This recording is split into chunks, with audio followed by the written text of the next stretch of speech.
Have you ever wondered what any of this ancient writing and alien technology stuff is going on the side of your tires that mean exactly nothing to you? Well, today I'm going to teach you how to read this. And bear with me, fellers. I know some of you read at a third grade level, but if I can do it, you can do it.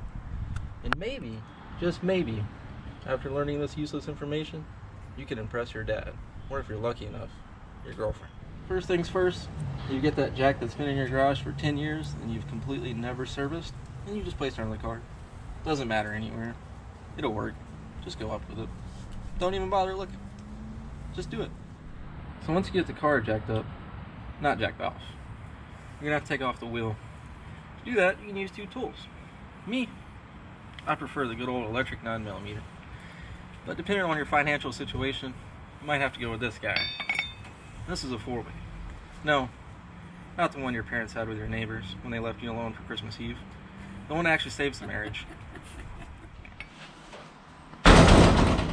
Congratulations. If you made it this far in the video, you're that much closer to being a man. So just like anything you buy, we're going to start with the brand and the model. But if you have daddy's checkbook, you're really not going to matter. You know, as long as it's 3.5, 4 stars on Google, you'll get it. So the first number we're going to focus on is 225. So what this number means is that across the tire right here on the tread, that you have 225 millimeters on the contact surface. The second number in the series is 70. So this refers to the side profile on the tire, and this is actually 70% of the section width about the number we previously talked about. Alright, so now we're going to talk about this letter R here. And no, this doesn't turn into an algebra equation just because now they're throwing numbers and letters in here. R simply means that the compound and the way that they made this tire is that the belts run in a radial form on the inside. To show you that, I'd actually have to take the tire off, but just know that that's what that means, is the construction on the inside of it. And finally, 16 in this long series means that this tire can fit on a 16-inch rim.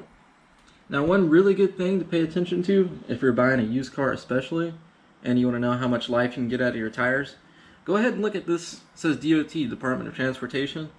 Focus on this number right here, circle. It says 30/20.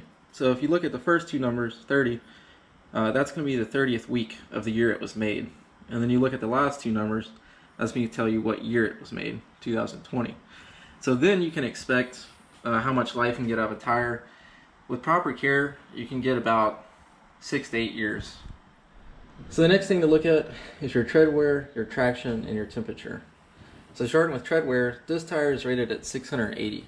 So if you compare this to a tire that you bought at Walmart, their tread wear rating is at 100. So this tire is going to last almost 6.5 times longer than a tire you would buy at Walmart. So that's something to consider whenever you're purchasing these. Because like I said, they can last 6 to 8 years depending on what kind and how you treat them. So the next two things in series here are going to be your traction and your temperature. These are both rated at A. And these measure from A, B, and C, A being the best and C being okay. If you're ever curious how much air pressure you should really put in your tire, the best place to find it is in the car. As soon as you open up the door, it's going to be right there on the door jamb. Easy as that. So, right here, it'll tell you 30 psi. And then after that, you're good to go. So, a lot of people don't know how to even add air in their tire. Well, all you gotta do is just come over here to this little thing that looks like a nipple. Just take this cap off. And then you get your air hose device, whatever it may be, at the gas station. It's gonna look something like this on the end. It doesn't really matter. Just put it on there. And if you have a really fancy one, it's gonna tell you right here what PSI it is. But remember, don't go over. You always want to get exactly the amount, and if you do go over, that's okay. Just take it and just turn it a little bit, and it'll let air out by itself. Alright, so now we're going to go over how to read a tire's information by just looking at the tread. And this can actually tell you a lot of things. So, easiest way to do it, if you don't know the penny trick on Abe Lincoln's head, just get one of these guys. Like $3 at your local parts stores. All you got to do is just press it in. Okay, so right there it tells me that this tire is about 9/30 seconds. That's really good. That's about a new tire. And it's 9/32 all the way across. So whenever you take your tread depth reading and you get a lower indication here and a higher one here, or vice versa, that can indicate a couple problems with your car suspension, alignment, or wheel bearings. So if you notice that the inside of this tire right here in this area is wearing faster than the outside, it's actually caused by overinflation. So if you notice the outside of the tire, not this area, is wearing faster, that's a sign of underinflation. So these tread bars you see right here are going to tell you that you have 2/30 seconds left of your tread wear. And that's a good thing to tell if you're in a state like California or Texas, because if you get to those points, they can fail you on your state inspection.